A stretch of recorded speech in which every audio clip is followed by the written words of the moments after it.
सद्गुरुनाथ महाराज की जय। बाबा मुक्तानंद जी के शब्दों में सभी का बड़े प्रेम सम्मान से हार्दिक स्वागत। सभी संतों को ओम नमो नारायणाय, सभी को नमस्ते। संस्कृत भारती के माध्यम से ये आज मनोवाणी इस नाम से ये कार्यक्रम रखा गया है।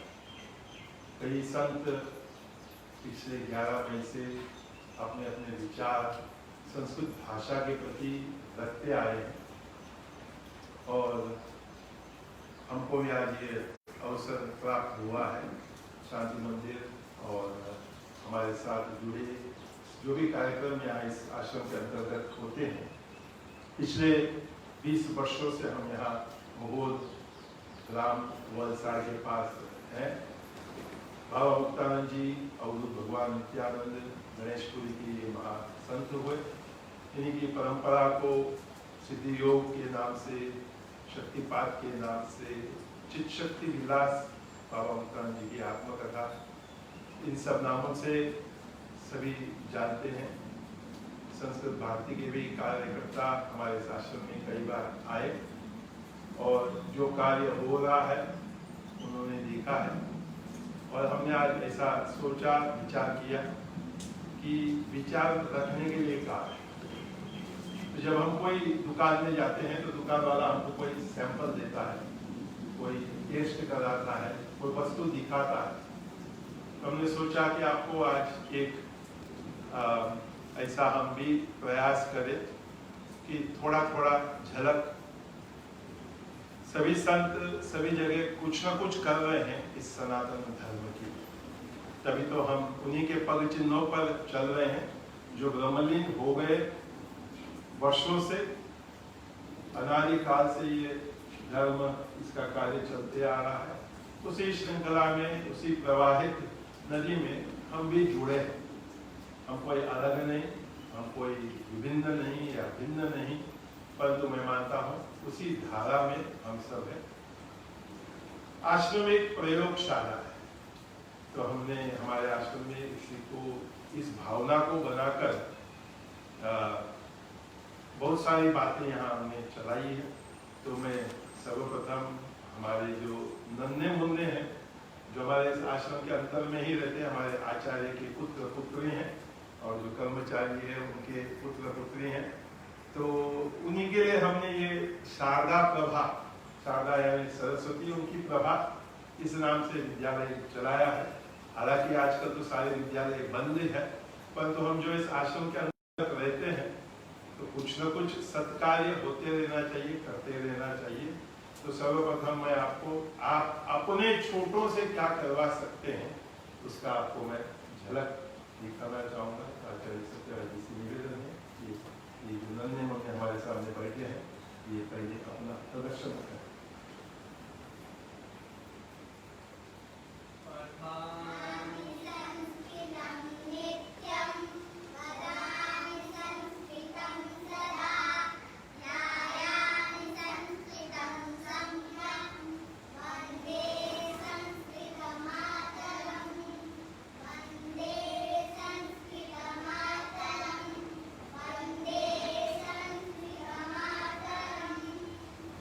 Oh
आशा है कि आप सब जहाँ कहीं से भी इस कार्यक्रम को देख रहे हैं, ये एक वर्ष का प्रयास पुरुषार्थ हमारे सभी आचार्यों का और जो अन्य भाषा के टीचर है, संस्कृत है, इसके लिए संस्कृत का आपको दर्शाया।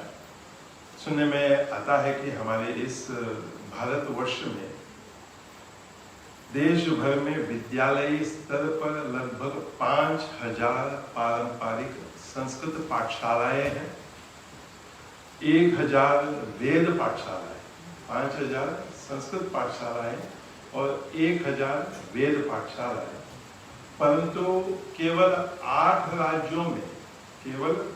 राज्यों में ही संस्कृत माध्यमिक शिक्षा बोर्ड अर्थात संस्कृत शिक्षा निदेशालय, जबकि शेष राज्यों में कोई व्यवस्था नहीं है। वेद पाठशालाओं के लिए कोई बोर्ड नहीं है। इनके अधीन लगभग 3 लाख बच्चे संस्कृत का अध्ययन करते हैं। तो एक 34 पन्ने का डॉक्यूमेंट है, PDF है, जो आपको संस्कृत भारती से उपलब्ध हो सकता है। एक मीटिंग हुआ था वर्ष 2016 में, अच्छे विद्वान, जिनमें से कुछ हमारे यहाँ इस शांति मंदिर में आकर के गए, कुछ अभी नहीं हमारे बीच। उन लोगों ने भी अपने भाव, अपने विचार व्यक्त किए थे। तो जो भी संस्कृत अनुरागी, विशेषकर अगर आप राजनीति में हो या व्यापार में हो या आपके पास कोई ऐसी सत्ता हो जिससे आप राज्यों को और सेंट्रल में भी कुछ कर सकते हैं, करवा सकते हैं, क्योंकि ये समस्या हमें भी कभी कभी आती है। हालांकि हमको गुजरात बोर्ड का और हमारे सोमनाथ संस्कृत विश्वविद्यालय का अच्छा सहयोग है, उनकी ओर से मैं नहीं मानता हूँ कि हमें कोई समस्या है, परंतु उनके ऊपर जो भी प्रशासनीय दबाव या नियम लागू होते होंगे तो वो फिर हमारे पास आकर के लागू करते हैं। और हमने ये भी प्रयास किया है कि हमारे शांति मंदिर से जुड़े जितने भी सज्जन हैं, उन्हीं के सहयोग से हम इस विद्यालय को चला रहे हैं। विशेषकर जो आगे हम दिखाएंगे आपको, श्री संस्कृत मुक्तानंद संस्कृत महाविद्यालय, जहाँ हम चाहते हैं कि और भी छोटी कक्षा से हो। ये जो शारदा प्रवाह है, हमें गुजरात बोर्ड ने 5वीं कक्षा तक तो अनुमति दे दी है। विषय अंग्रेजी, आधुनिक सब सिखाया जाएगा, परंतु हम चाहते हैं कि उनको उस उम्र से, जो उम्र में आपने उनको देखा है, कि इस उम्र से ही उनको हमारे संस्कृति और संस्कार ये दिया जाए। आसान नहीं है, ये तो आप भी मानते हो, हम भी मानते हैं, लेकिन दिया जा सकता है, मोल्ड किया जा सकता है, तैयार किया जा सकता है। हमें भी, जैसे हमारे माता पिता ने, सद्गुरुओं ने हमें इस मार्ग पर लगाया, मैं मानता हूँ कि हम भी आसान नहीं रहे होंगे अपने, अगर हम युवा काल का विचार करते हैं, परंतु करते करते करते आज उसकी विशेषता और क्या महत्व है ये हमें समझ आया है। तो पिछले 20 वर्षों से हमने यहाँ प्रयास किया है कि ये आश्रम जो है एक प्रयोगशाला है। इस आश्रम के अंतर में तरह तरह के लोग जगह जगह से आते हैं। करीब 20 देशों से तो आते ही हैं, अन्य देशों से भी आते हैं, परंतु 20 देशों से ये लोग आ रहे हैं। इनको यहाँ प्रातःकाल ब्रह्म मुहूर्त में उठना, प्रातःकाल योग करना, मंदिर में आकर संध्या या पूजा, अभिषेक, जैसे उनकी रुचि, और फिर सात्विक आहार, दिन भर कुछ न कुछ सत्संग, सद्विचार उनके मन में जाए, और फिर हमारे जो भी आचार्य है, संत है, इनके साथ संवाद करना, भक्तों को एक दूसरे के साथ संवाद करना, ताकि सने सने ये सब लोग अपने सेना में जुट जाए। हमारे बाबा मुक्तानंद जी कहा करते थे कि मुझे प्रेमियों की सेना दे दो और उस प्रेमियों की सेना से मैं पूरे दुनिया को जीत लूंगा, बदल लूंगा, जीत लूंगा, जैसे भी हम सब। तो हम सभी को उस भाव को, उस विचार को लेकर के मैं मानता हूँ कि चलना होगा, क्योंकि ये जो भाषा है संस्कृत, हमारे यहाँ ऐसे कहते हैं कि भारतस्य प्रतिष्ठे द्वे संस्कृतम संस्कृतस्थल कि दो बात हमारे यहाँ की विशेषता है। हमारी ये संस्कृत भाषा जिसको आप देवलोक कहो और उसको अगर हम समझने लगे वही भाषा हमारे को हमारे जीवन में संस्कृति देगी।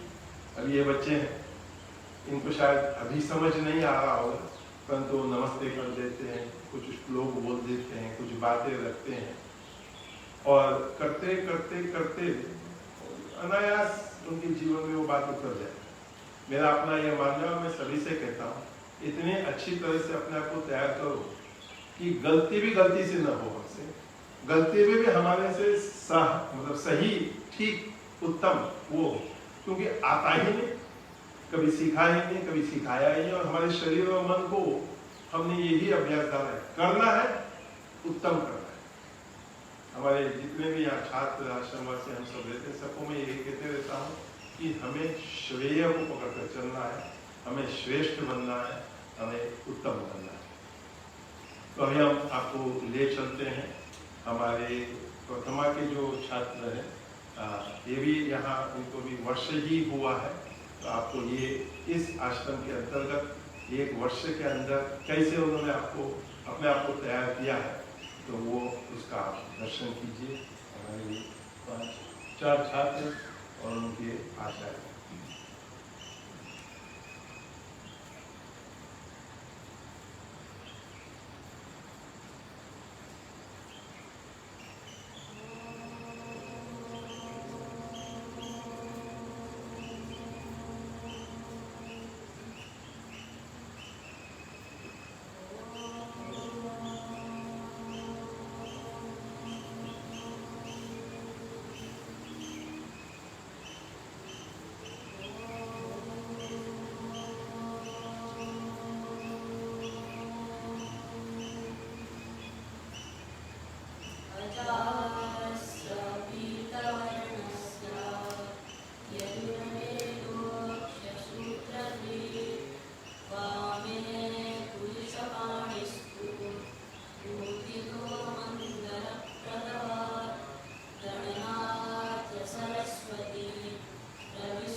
शिवसङ्कल्पमस्तु येन कर्माण्यपसु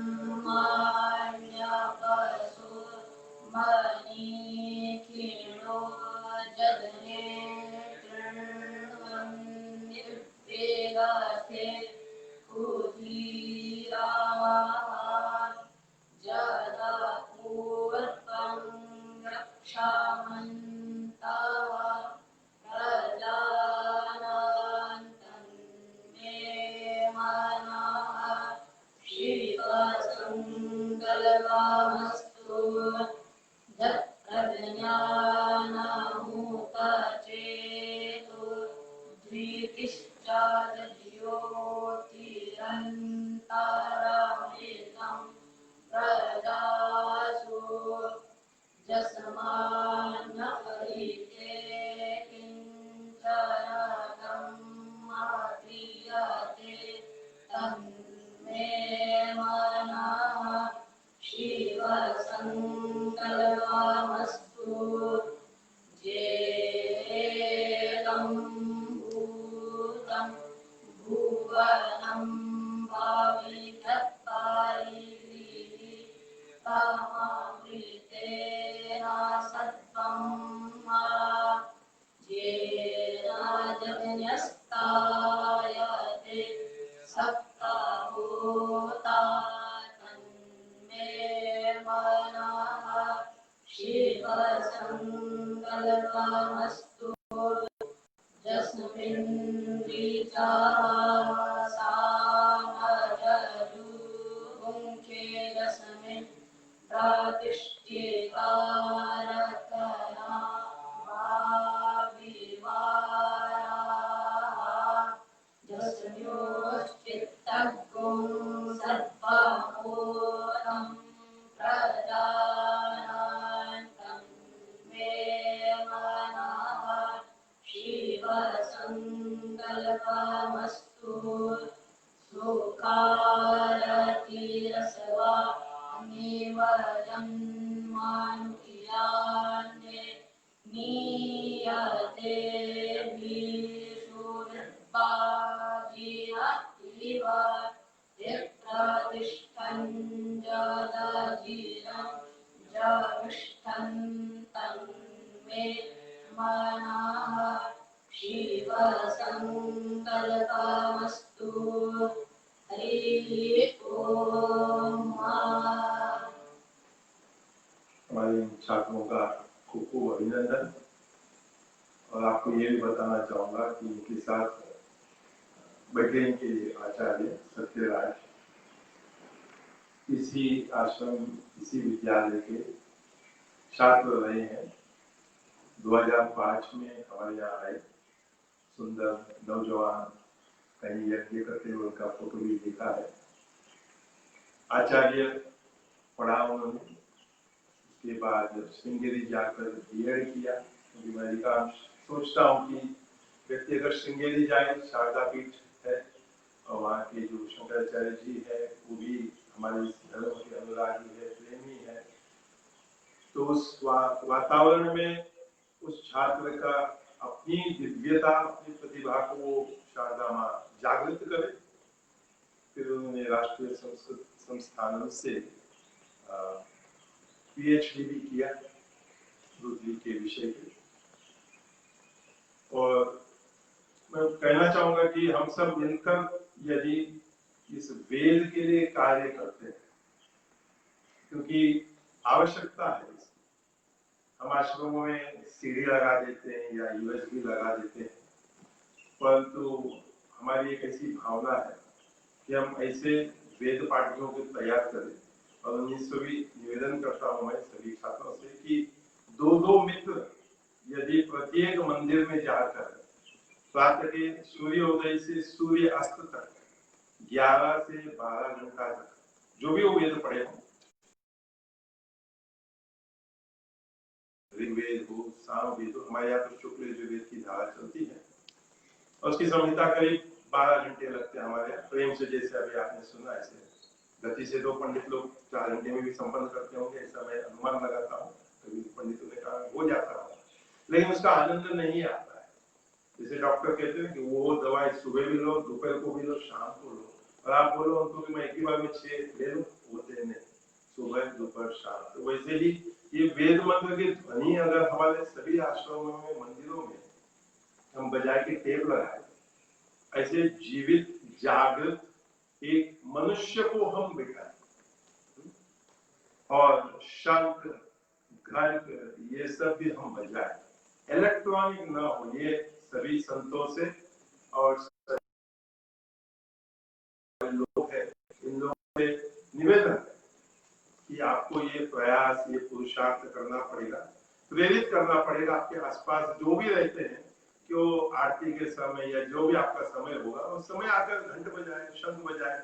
वहां जो छोटे बच्चे रहते हैं उनको बुलाया जाओ और उनको आप प्रसाद दे दो। प्रसाद के लालच में आते आते आते आपके मंदिर से जुड़ जाएंगे, आपके आश्रम से जुड़ आगे बढ़ जाएंगे। और हमारी ये जो संस्कार, संस्कृति, भाषा, ये सब हमको स्वाभाविक, अनायास, नेचुरली जिसको कहते हैं, हम सिखा देंगे। वो बच्चे को कभी पता भी नहीं चलेगा। उदाहरण के लिए मैं कभी कभी लोगों को कहता हूँ, मेरा सौभाग्य रहा कि अन्य अन्य महापुरुष इनके सानिध्य में रहने को जीवन में समय प्राप्त हुआ। महाराज स्वामी ब्रह्मानंद जी, सूर्यगिरी बंगला, कंकल, हरिद्वार, मुंबई संन्यास आश्रम, इन्होंने हमें संन्यास दीक्षा दिया। तो उनके साथ जाकर कभी बैठता था, विशेषकर मुंबई में, अन्य स्थानों पर भी बैठा, लेकिन मुंबई में प्रातःकाल के स्वाध्याय के बाद माताएं आती थी, उनको एक छोटा सा डब्बे में कुछ महाराज जी नाश्ता थे, महाराज जी ये कुछ बनाया है, मैंने तो आप प्रसाद लेना। और फिर माता है तो अपने घर की थोड़ी व्यथा, कोई कष्ट, कोई दुख वो सुनाती थी कि महाराज जी कुछ करो, इसको सुधारो, उसको सुधारो। और महाराज जी इतने सरल रीति से उनके विचार, उनके भाव, उनकी बातों को पलट देते थे। जब संत के पास आए, संत तो कथा व्यथा थोड़ी सुनेगा, तो अपना परमात्मा के सत्य को ही सुनाएंगे। इतने सरल रीति से वो जाते जाते माता जी को पता भी नहीं कि मैं तो महाराज जी के पास अपने कुछ दुख को लेकर के आई थी, इतने प्रसन्न होकर वहां से वो नमोनारायण करके प्रणाम करके जाती थी। तो जब मैंने ये देखा, अपना भी आयु बहुत छोटा था, मैंने सोचा ये प्रक्रिया को अपनाना चाहिए। हमारे पास भी आता है कोई ना कोई कुछ ना कुछ देर लेकर, दुख लेकर, तो हमारा संस्कार ऐसे हो, हमारे भाव ऐसे हो, हम अपने आप को इस तरह से तैयार करें कि वो व्यक्ति प्रसन्न होकर, प्रफुल्लित होकर, संतुष्ट होकर जाए और उसका दुख, दर्द, कष्ट सब न जाने कहाँ समाप्त हो। जब मैं सोचता हूँ संस्कृति, संस्कार, संस्कृत भाषा, हम जाते हैं संतों के पास तो संत हमको बोलेंगे ये कक्षा में मैं तुझे ये सिखाऊंगा, इस समय मुझे तुझे ये बातें सिखाऊंगा। मैंने अपने जीवन में देखा है संत के सानिध्य में, उनके सहवास में, उनके साथ में रहना, बस उनका सत्संग, उनका दर्शन, ये आप बैठो उनके पास, सरल भाषा में तो पढ़े रहो उनके पास, कभी झाड़ू मारो, कभी कोई आया तो उसको जल पिला दो, कोई सेवा करो। आप देखोगे कि स्वाभाविक उसके जो लक्षण गुण है वो आपको अपने आप से आ जाएंगे और आपको भी कभी पता नहीं चलेगा। कभी अगर आप संत बन गए तो मतलब आपको बहुत खुशी की बात है, बहुत अच्छी बात है। तो यही हमारा प्रयास है। जो आपने विचार करने के लिए कहा है, तो मैं मानता हूँ कि हमारा प्रत्येक आश्रम, प्रत्येक धर्म स्थान, प्रत्येक मंदिर एक ऐसी जगह हो जहाँ तुलसीदास, मीराबाई, महाराष्ट्र के कितने संत हैं, दक्षिण में कितने संत हैं, उत्तर भारत में हमने कल निर्जला एकादशी है, तो कश्मीर शैव दर्शन के अभिनव गुप्त के नाम के आचार्य हुए, तो उनका जन्म जयंती मनाया गया, कई जगह मनाया, कई लोगों ने प्रेरित किया कि मना। तो मैं लोगों से कहता हूँ ये सब जब हम मनाते हैं, ठीक है, हमको लगता है कि हम उनका गौरव को गाते हैं, लेकिन मैं मानता हूँ कि जब भी हम किसी का जन्म जयंती, किसी महापुरुष का कोई भी दिवस मनाते हैं, चाहे उनकी पुण्यतिथि मनाए, वो दिवस हमारे लिए महत्वपूर्ण है, क्योंकि उन दिनों में हम उनके गुणगान करते हैं, उनका लक्षण क्या, उन्होंने अपने जीवन में क्या, उसका हम श्रवण करते हैं। जो भी वक्ता होता है वो कहता है कि उनके विचारों को हमारे सामने रखता है, हम सुनते हैं, तो हमको लगता है अच्छा ऐसा मैं भी बन सकता हूँ, ऐसा मैं भी हो सकता हूँ, और क्यों नहीं हो सकता, अवश्य में भी हो सकता हूँ, लेकिन उसके लिए पुरुषार्थ, अपना पुरुषार्थ हमको करना पड़ेगा। बाबा मुक्तानंद जी कहते थे एक है गुरु की कृपा और एक है अपना पुरुषार्थ। ये पक्षी के दो पंख है और इन दोनों पंख के साथ व्यक्ति उस मोक्ष मार्ग पर अपने लक्ष्य की ओर जाता है। तो भाषा, इसकी क्या विशेषता है, कितना सरल है। हम देखते हैं कि ऋग्वेद के शायद हस्तलिखित मंत्र हमको प्राप्त होते हैं। ये संस्कृत भाषा, आज संस्कृत भारती संस्थान में कितने लोग निःशुल्क अपने जीवन को लगाए, सेवा दे रहे हैं। कई लोग कई जगह संस्कृत भाषा को अपना रहे हैं और बहुत सरलता से संस्कृत भारती 15-15 दिवस के शिविर चलाते हैं ताकि लोग रुचि ले, लोगों को अपने अंतर में इच्छा हो जाए कि मैं इस भाषा को सीखूं। और हम देखते हैं कि हमारे भारत के अधिकांश जितने भी भाषा है, मुझे याद है बहुत वर्ष पहले संधि की चर्चा चल रही थी, गुजराती बच्चे ने बोला अरे गुजराती में भी 300 संधि। तो मैंने उसको कहा कि सुनाओ, तो जैसे वो सुनाते गया मैंने बोला ये सब सारे संस्कृत के तो है। उसने भी कहा बात तो सही, क्योंकि हमारे यहाँ उन दिनों में वो यहाँ संस्कृत पढ़ता था। तो हम देखते हैं कि ये सारी भाषाएं हमारे संस्कृत भाषा से ही निकले हैं और हमारे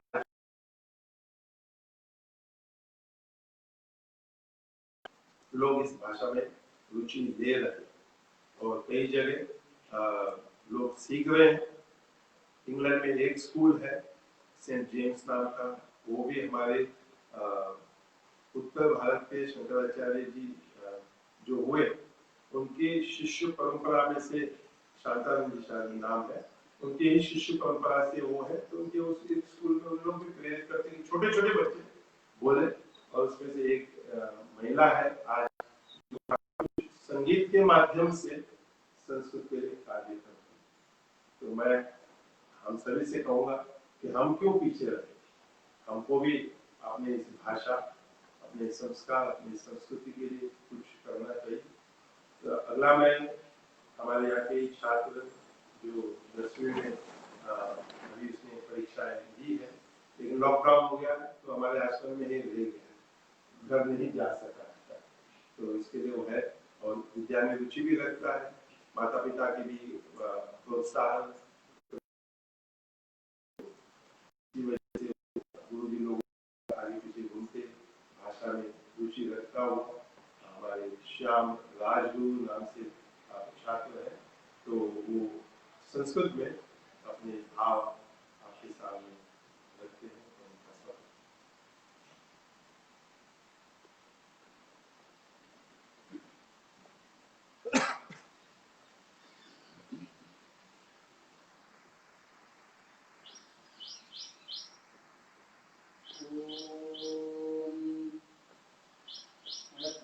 रत्नाकराधौतपदा हिमालयकिरीटिनी ब्रह्मराजर्षिरत्नाढ्या वन्दे भारतमातरम् वन्दे भारतमातरम्।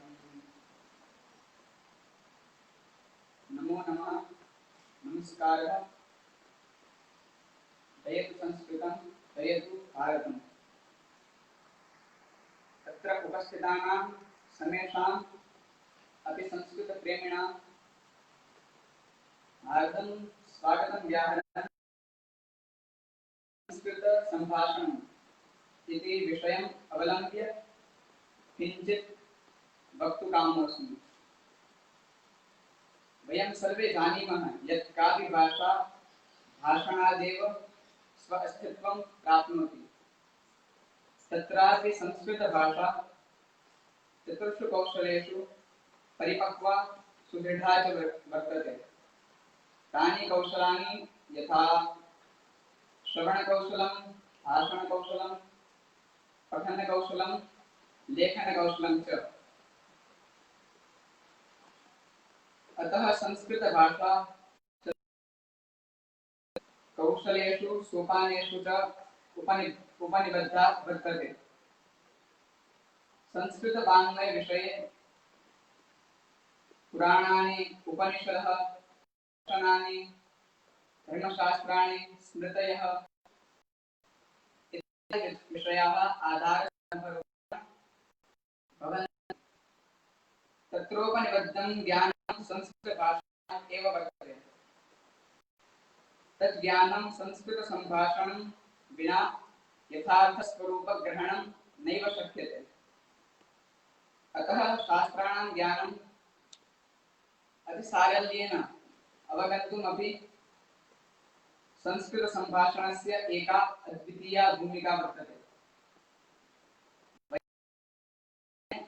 संस्कृतसम्भाषणस्य प्रयोगं कुर्मः एव। यथा भवतः नाम, भवती का इत्यादीनि बहुपयोगीनि वाक्यानि वयम् उच्चारयामः। पुरा काले अपि जनाः जनपदे, राष्ट्रपदे, राष्ट्रे च संस्कृतसम्भाषणस्य उपयोगं कुर्मः स्म।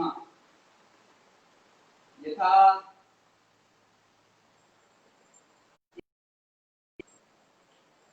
एकः राजा काष्ठहारं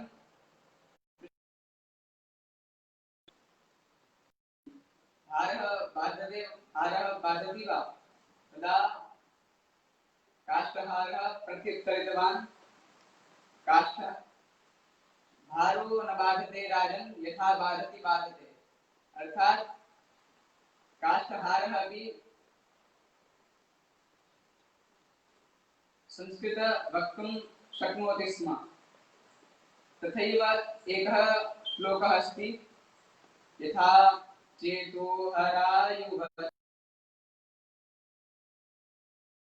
बान्धवाः प्रणति गर्भगिरश्चकृत्याः गर्जन्ति दन्ति निवः सरलाः सुरङ्गाः इति इत्युक्त्वा राजा चतुर्थ पंक्तिं पूरयितुं विचारं प्रारब्धवान्।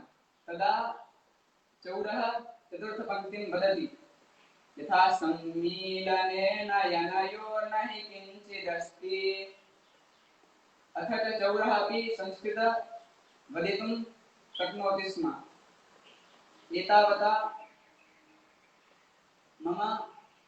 एतावता मदीयाः विचाराः संस्कृतसम्भाषणं प्रति। अहम् इति ईदयित्वा स्ववाणीं विरमामि। जयतु संस्कृतं, जयतु भारतम्।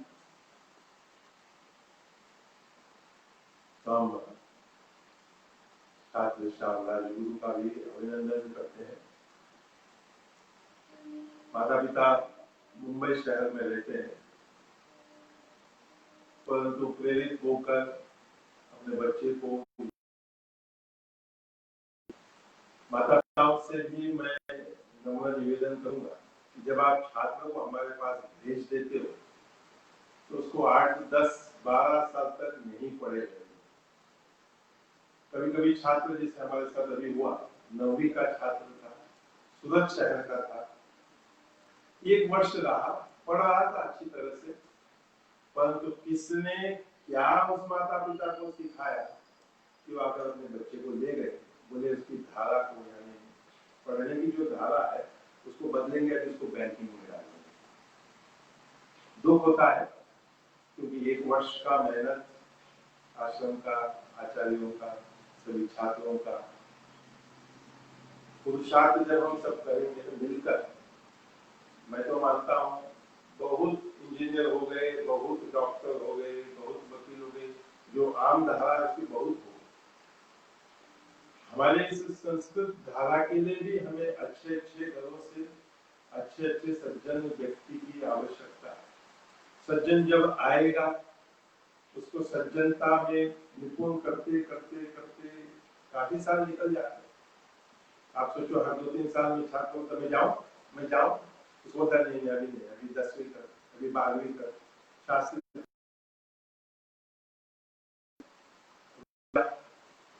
वो मैं करूंगा क्या।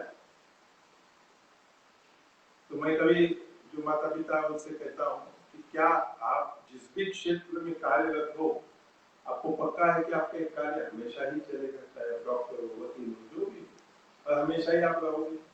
कोई निश्चय नहीं, कोई निश्चित नहीं। तो हमारे संतजन, विद्वान, ये सब कितने पता नहीं वर्षों से इस कार्य को करते आ रहे, कार्य को अग्रसर कर रहे हैं, अपने को पता भी नहीं, और वो कार्य में इतने मस्त है कि वो प्रचार शायद करते नहीं, इसके लिए अपने को पता भी नहीं चलता कि कौन कहाँ क्या कर रहा है। तो हमको लगता है कोई कुछ नहीं करता है, परंतु जब हम थोड़े देखने लगेंगे ना तो अपने को पता चलेगा, जैसे हमने अभी पढ़ा कि कितने सारे विद्यालय अपने इधर है, कितने सारे विद्या पाठशालाएं हैं हमारे देश में। तो अभी हमें, मैं मानता हूँ कि विशेषकर इस आधुनिक काल में जो जनता अपने पास आती है उनको सज्जनता की ओर ले जाए। उस जनता को जब वो पूजा करते हैं, जब आपके आश्रम में आते हैं या मंदिर में आते हैं, उनको आप प्रेरणा दो कि भारतीय पोशाक में, भारतीय रंगों में, भारतीय विशेषता को लेकर के हमारे यहाँ हमने नियम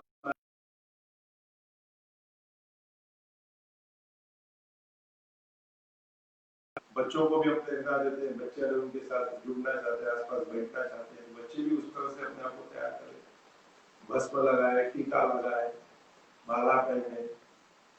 तो ये जो सब संस्कार देते देते देते लोग पूछते इससे क्या होता है, तो मैं कहता हूँ कुछ नहीं होता। तो जब हाथ लगता है अपना तो अपने को स्मरण आता है कि मैं भगवान शिव से जुड़ा हूँ, भगवान विष्णु से जुड़ा हूँ, तो गुरु महाराज से जुड़ा हूँ, तो सदगुरु से जुड़ा हूँ। और फिर जब उनका स्मरण आता है तो स्वाभाविक है कि उनकी बताई हुए बातें हमको याद आती है। बाबा मुक्तानंद जी एक अंग्रेज ने कहा, उन्होंने मोजेस की मूर्ति बनाई थी अपने न्यूयॉर्क के आश्रम में। तो जोइश था, उसने कहा कि मोजेस ने कहा कि मेरी मूर्ति की पूजा मत करो। तो बाबा जी ने कहा तूने जब मोजेस को देखा तो तुझे क्या याद आया? तो उस लड़के ने कहा कि उनकी बातें याद आई। तो बाबा जी ने कहा मूर्ति का उद्देश्य यही है, उसको देखो और देखो तो उसने क्या सिखाया, क्या बताया, क्या समझाया, ये आपको जो है याद करना पड़ेगा। तो हमारे देश भर में जितने भी आश्रम है, मंदिर है, सब लोग अपने तरफ से कुछ ना कुछ करो। तो मैं यह निवेदन करूंगा कि हम अपने अपने स्थानों पर जो हमसे हो सके वो थोड़ा अधिक करें। जैसे गौ है, तो गौ के गोबर से ये धूप बनता है, इसमें आप कोई भी वनस्पति डालो, वातावरण की शुद्धिकरण के लिए हम ये जलाते हैं, इस आश्रम में बनाते हैं। कुमकुम हम सब लगाते हैं, अधिकांश आपको पता होगा कि जो हमको मिलता है केमिकल का मिलता है, हम लगाते हुए जल जाता है। तो जो भी व्यापारी अपने पास आता है तो हम उसको प्रेरणा दें कि भाई गोली बना, कुमकुम बना जिसमें केमिकल ना हो। हम आश्रम और मंदिर के माध्यम से हम उपयोग करेंगे और हम प्रयास करेंगे आगे आने वाले अन्य सभी को भी हम बोले कि आप भैया ये वाला इसका उपयोग करो। गौ रखने के लिए हम प्रेरणा दें, गौ रखें हम, गौ का दूध है, घी है, पंचगव्य है, क्योंकि अधिकांश जो भी हमको मार्केट में मिलता है, जिस भी नाम से मिलता हो, अधिकांश घी नहीं होगा, क्योंकि दूध में फैट है 3%। आप अनुमान या गिनती लगाओ कि उतने से दूध में कितना घी निकलेगा। जो हम लाखों लीटर दूध चाहते हैं, लाखों किलो घी चाहते हैं, तो गौ भी तो चाहिए, गाय भी तो चाहिए, उससे हमारा जीवन अच्छा होगा, उससे हमारी खेती अच्छी होगी, उससे हमारी पूजाएं अच्छी होगी। ये सब कहीं ना कहीं जुड़े हैं। अगर हम अपने पुराने भारतीय जीवन शैली, जीवन पद्धति की ओर दृष्टि डालते हैं तो ये सब का कुछ न कुछ कारण हम समझ नहीं पाते। हम तो आज रहने चले गए फ्लैट में, हमको लगता है बहुत अच्छा, लेकिन मैं मानता हूँ ये 2 महीना लॉकडाउन में बाकी लोग त्रस्त हुए, हम लोग तो यहाँ बिल्कुल त्रस्त नहीं। 16 एकड़ की जगह, आम्रवाड़ी, चीकू, केला, पता नहीं सारे फल हमारे यहाँ, गाय का दूध, और आनंद से हम लोग 200 लोग रहे। कोई झगड़ा भी नहीं हुआ ऐसा मैं मानता हूँ, क्योंकि व्यस्तता इतनी है प्रातःकाल 4 बजे से रात्रि के 9-10 बजे तक, और जो भी खाली समय मिलता है तो मैं मानता हूँ आदमी बैठे बैठे सो जाता है, शरीर तो थक जाता है ना, छोटा शरीर विशेषकर थक जाता है, लेकिन कहीं कुछ सेवा कर रहा है, कहीं कुछ पढ़ रहा है, कहीं कोई आचार्य के संग बैठा हुआ है, कहीं खेल रहा है, कहीं संगीत कर रहा है, ये सब की आवश्यकता है, कोई नृत्य कर रहा है। तो मैं सभी गुरुजनों से, आचार्यजनों से यही निवेदन करूंगा कि आप अपने अपने स्थानों को एक प्रयोगशाला बनाएं, वहाँ आप संस्कृत सिखाओ, वेद सिखाओ, सज्जन बनना सिखाओ, जो भी गुण लक्षण आप चाहते हो ना, आप अपने उस स्थान में आप 1 को रखो, 2 को रखो, 4 को रखो, 100 को रखो, 1000 को रखो। मैं तो ये चाहता हूँ कि हमारा संगठन ऐसा हो कि हम सब एक दूसरे को सहयोग करते रहे, छात्र की दृष्टि से, आचार्य की दृष्टि से, कर्मचारी की दृष्टि से। गौ रखना कहना आसान है, परंतु गौ की सेवा करने वाला ये आसानी से नहीं मिलता है। हमारे यहाँ जो गत वर्ष था वो करीब 35-40 लीटर दूध हमको इन्हीं गायों से देता था। अभी जो है वो करीब 100 के ऊपर लीटर दूध हमको दे रहा है। मतलब गौ सेवा में भी इतनी महत्व है, करने वाला इतना अच्छा होना चाहिए। जो कार्यक्रम है उसके बाद आपको समय भी हो रहा है, और हमारे वेदाचार्य जी हैं जिनकी वजह से हमारे यहाँ वेद पिछले 15 वर्षों से मंदिर में एकदम जीवंत हो रहा है, और के वातावरण में बहुत सारा परिवर्तन आ गया। तो आज आपको वेद, शुक्ल यजुर्वेद की जो विकृतियां हैं उनमें से कुछ विकृतियां आपको सुनाते हैं, और उनके साथ हमारे छात्र ने जो शास्त्र में पढ़ते हैं तो उसका मतलब उनको हमारे आश्रम में 8-9 वर्ष तो हो ही गए। तो उनको मैं बोलता हूँ कि अगर आप यहाँ स्थिर हो गए हो मतलब पकड़ने की आपकी तैयारी, तो उनका स्वागत करते हैं और शंखनाद से हम वेदों का महत्व करते हैं।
ते वेति पिता इवा सूनवे गिने सूनवे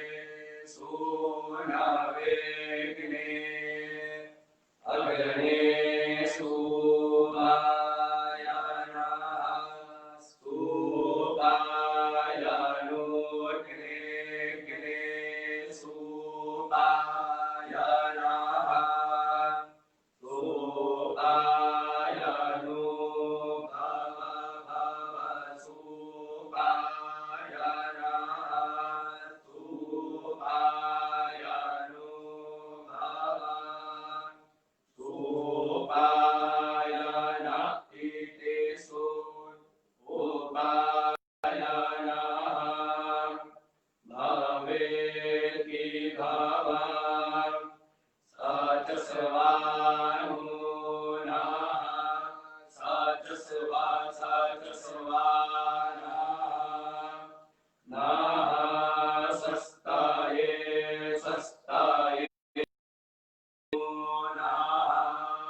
सर्वं क्षम्यतां देव प्रसीद परमेश्वर विसर्गबिन्दुमात्राणि पदपादाक्षराणि च न्यूनानि चातिरिक्तानि क्षमस्व परमेश्वर अधातो धीत्या निराकरणम् प्रतीकं मे विचक्षणम् जिह्वा मे मधुरत्वचा कर्णाभ्यां भूरि शुश्रुवे मार्गगुहार्षि श्रुतं मयि ब्रह्मणः प्रवचनमसि ब्रह्मणः प्रतिष्ठानमसि ब्रह्मकोशोऽसि सरियसि शान्तिरस्य निराकरणमसि ब्रह्मकोशं मे विशा वाचा त्वापि दधामीति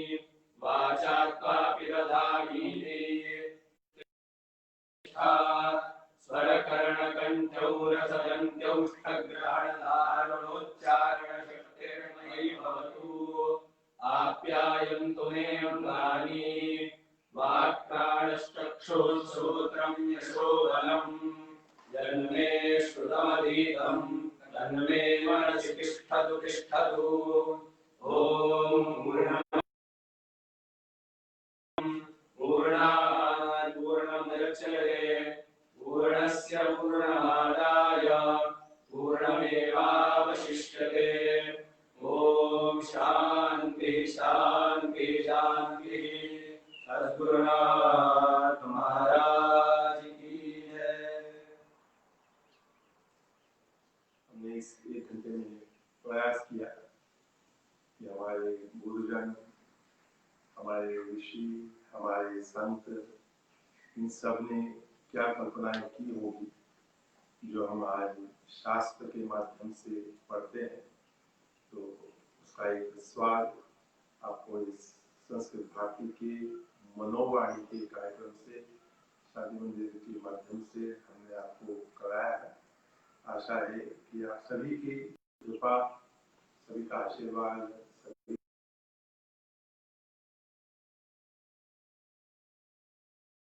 सभी देखना है कि कैसे कर रहे हैं, कैसे जी रहे हैं। तो आप अवश्य में भी आए। वलसाड स्टेशन आपको पहुंचना है और वहाँ आपको उसको कहना है कि मुझे शांति मंदिर ले जाओ, और आपको ले आएगा। आप पहले फोन करें तो और अच्छी बात है। आजकल तो अभी नियम कानून जो भी अपने राज्य का गवर्नमेंट का है उसको देखते हुए आप आना, और स्वागत है आपका। और हमारा ये कर्तव्य है कि संस्कृत, वेद, उपनिषद, सभी दर्शन, सभी शास्त्र, इनका संरक्षण, इनको पल्लवित करना, इनको पुष्पित करना हमारा सबका ये कर्तव्य है कि हम ये करते रहे। ये ना सोचे मैं कितना करूं, जितना भी आपसे हो सकता है आप करिए। जिस भी आश्रम से, जिस भी मंदिर से, जिस भी संस्था से आप जुड़े, तो इस सनातन धर्म, इसके संस्कार, इसके जो भी विचार, इसके भाव है, इसको आप बनाए रखें और अपने जो बच्चे हैं और पोते हैं, पोती है, नातू है, नाती है, इनको भी आप ये संस्कार दें। यही प्रार्थना निवेदन आप सभी से करता हुआ अपने वाणी को विराम देता हूँ। पुनः बाबा मुक्तानंद जी के शब्दों में सभी का बड़े प्रेम सम्मान से हार्दिक स्वागत। सद्गुरुनाथ महाराज